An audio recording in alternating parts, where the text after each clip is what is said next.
यूँ तो कहानियों में प्रेरणा देने, शिक्षित करने और हमें अपने आसपास की दुनिया से जोड़ने की शक्ति होती है। कुछ ऐसी ही कहानियों का संग्रह हम आपके लिए अपने इस चैनल पर लेकर आए हैं, जहां हम ऐसी कहानियां आपको सुनाएंगे जो आपकी कल्पना को प्रेरित करेंगी और आपका मनोरंजन भी करेंगी।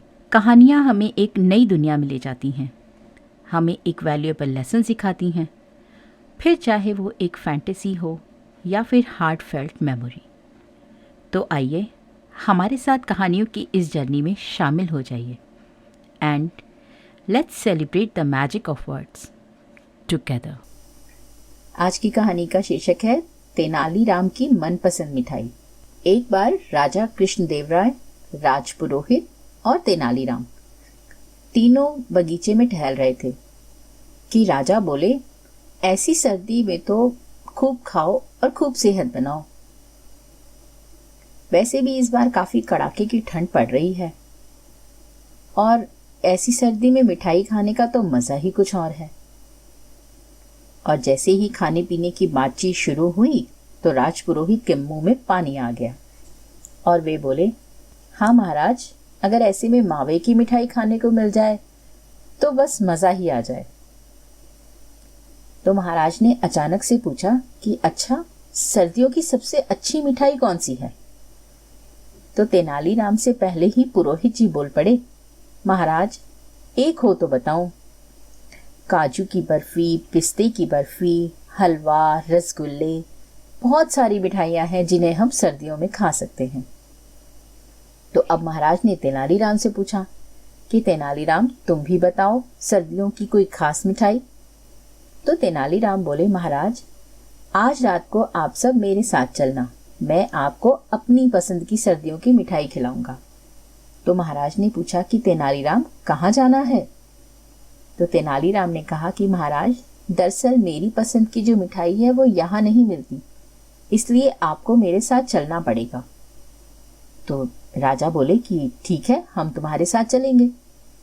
अब रात होते ही महाराज ने साधारण लोगों का वेश बना लिया, साधारण मनुष्य का वेश बना लिया और महाराज कृष्णदेवराय, तेनालीराम और राजपुरोहित और तीनों ही तेनालीराम की मनपसंद मिठाई खाने के लिए निकल पड़े।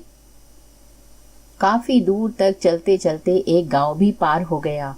अब वो लोग खेतों में पहुंच गए तो महाराज बोले, तेनालीराम, आज तो तुमने हमें बहुत ज्यादा थका दिया है।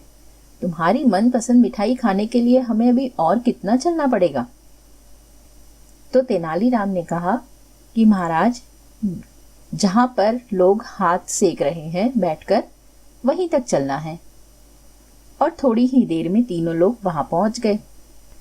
तो तेनालीराम ने महाराज और पुरोहित को वहीं रुकने के लिए कहा और तेनालीराम खुद जो है वो थोड़ी ही दूर पर एक कोल्हू था, वहां पर पहुंच गया जहां पर गन्नों की पिराई हो रही थी और एक तरफ बड़ी बड़ी कढ़ाइयों में गन्ने का जो रस था वो पकाकर उसे ताजा गुड़ बनाया जा रहा था। तो वहां पर काम कर रहे एक आदमी से तेनालीराम ने 3 पत्तलों के अंदर गुड़ रखवा लिया। अब महाराज और पुरोहित भी सर्दी के मारे जहां पर लोग बैठकर आग सेक रहे थे, आग ताप रहे थे, वहां पर जाकर के एक एक पत्तल तेनालीराम ने जाके महाराज और पुरोहित जी को भी दे दी। अब महाराज ने जैसे ही गर्मा गर्म गुड़ मुंह में डाला तो वो बोले कि वाह, क्या मिठाई है। सच में तेनालीराम, इसे खाते तो हमारी सारी थकान भी उतर गई। अब राजा ने पुरोहित जी से पूछा, क्यों पुरोहित जी, आपको मिठाई कैसी लगी? तो पुरोहित जी ने भी यही कहा, महाराज, वाकई ये मिठाई तो बहुत लाजवाब है। अब राजा कृष्णदेवराय और राजपुरोहित दोनों ने ही तेनालीराम से एक साथ ही पूछा कि तेनालीराम, यह तो बताओ, ये मिठाई है कौन सी?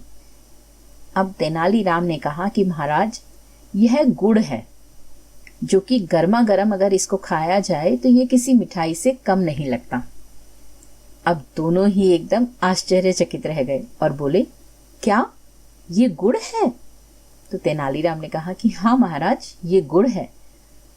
महाराज बोले, तेनालीराम, सचमुच यह गुड़ किसी मिठाई से कम नहीं है।